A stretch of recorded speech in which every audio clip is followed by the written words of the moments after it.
Salut à tous et bienvenue dans ce nouveau décryptage. Aujourd'hui, enfilez votre casquette de citoyen curieux parce qu'on va passer au crible les décisions clés du gouvernement béninois et les dernières innovations de chez nous. L'idée, c'est de vous synthétiser les faits marquants et les enjeux actuels pour que vous soyez un simple curieux ou un décideur, vous ayez toutes les cartes en main pour comprendre ce qui se passe. Allez, c'est parti. Au programme d'aujourd'hui, on a 5 points bien précis.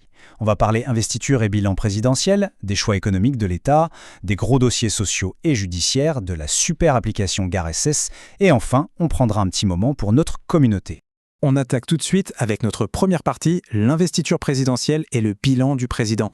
Forcément, en tant que citoyen, on se pose tous un peu la même question en ce moment. Pourquoi est-ce que l'investiture se fait à Cotonou alors que traditionnellement, c'est à Porto Novo que ça se passe? C'est quand même un événement historique, non? En fait, l'explication est super pragmatique. Le plan A, c'était bel et bien Porto Novo, sauf que les travaux au stade Charles de Gaulle ont pris du retard. Du coup, face à ce contretemps, le gouvernement a préféré assurer le coup en allant au palais des congrès de Cotonou, parce que l'esplanade est fin prête pour accueillir le public en toute sécurité. Et le gouvernement nous rassure, la République a exactement le même poids officiel, que ce soit à Cotonou ou à Porto Novo. Et justement, quand on regarde un peu le bilan du président Talon, c'est intéressant de voir comment le gouvernement qualifie ce mandat. Le porte-parole a utilisé des mots assez forts. Il a mis en avant le parcours d'un chef d'État hyper résilient qui a traversé d'énormes difficultés pour, je cite, achever son mandat en apothéose. L'image qu'ils veulent retenir, c'est celle d'un pays qui s'est transformé. On enchaîne avec notre deuxième point, qui concerne la stratégie de l'État, les choix économiques et les restructurations. Là aussi, on a une question brûlante qui mérite d'être posée. Pourquoi diable l'État décide-t-il de se retirer de certaines entreprises comme Benin Taxi, alors que ce sont des projets qui ont plutôt bien marché au début ? Eh bien, cela résume parfaitement la vision économique actuelle du gouvernement. En gros, ils estiment que la vocation de l'État, ce n'est pas de faire du business. L'État donne l'impulsion, il crée un modèle qui prouve que ça marche, comme avec Benin Taxi, et une fois que la machine est lancée, il se retire pour laisser la place au secteur privé. C'est aux acteurs privés de prendre le relais, de créer de la concurrence avec leur propre flotte et de faire tourner l'économie. Dans cette même logique de restructuration, il y a eu l'affaire de la SRTB récemment. Le gouvernement a totalement assumé qu'il y avait eu un gros loupé. Ils expliquent que oui, restructurer une entreprise, c'est la vie normale des affaires. Par contre, prévenir les employés à la toute dernière seconde, sans aucune préparation, c'était une énorme erreur de communication. Ils ont même qualifié ça de, je cite, humainement déplorable. Une vraie leçon pour les décideurs, la forme compte autant que le fond. Ce qui nous amène à notre troisième grande partie, les dossiers sociaux et la justice. C'est toujours le grand défi d'un gouvernement. Comment gérer les réformes économiques sans pour autant délaisser le social et la justice au quotidien? On va voir quelles sont les directives concrètes sur ces terrains-là. Côté social, c'est du concret, surtout pour les plus jeunes. Le gouvernement a donné une consigne hyper stricte, les cantines scolaires doivent impérativement rester ouvertes pendant les périodes d'examen.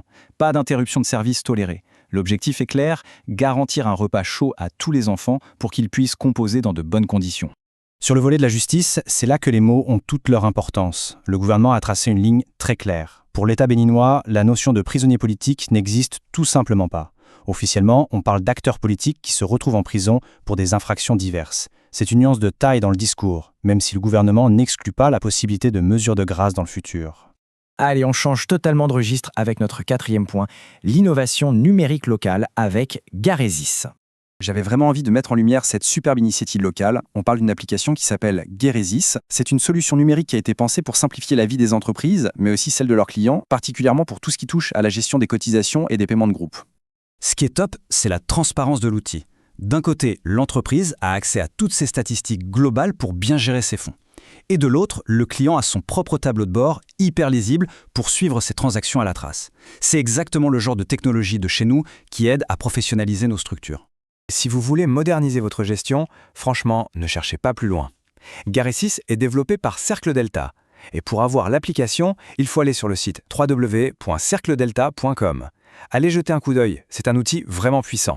Et nous voilà déjà à la cinquième et dernière partie, celle qui nous tient particulièrement à cœur, la communauté et les remerciements. On prend un petit moment pour dire un énorme merci à Kenum81, Jacques Koutanko et Abdelkader. Ce sont les 3 derniers qui se sont abonnés à notre compte. Bienvenue à vous les gars, on est super content de vous compter parmi nous pour décrypter l'actualité. Si vous aimez ce format où l'on vous explique tout de façon claire et sans filtre, sachez que le projet est ouvert. D'ailleurs, les cases blanches vides sont réservées aux partenaires souhaitant nous rejoindre. Et pour finir, une petite question pour vous tous. Prêts à comprendre vraiment les décisions qui façonnent notre avenir? Alors n'attendez plus, je vous invite à vous abonner pour ne plus manquer les informations. Merci à tous d'avoir suivi ce décryptage, passez une excellente journée et on se dit à très vite.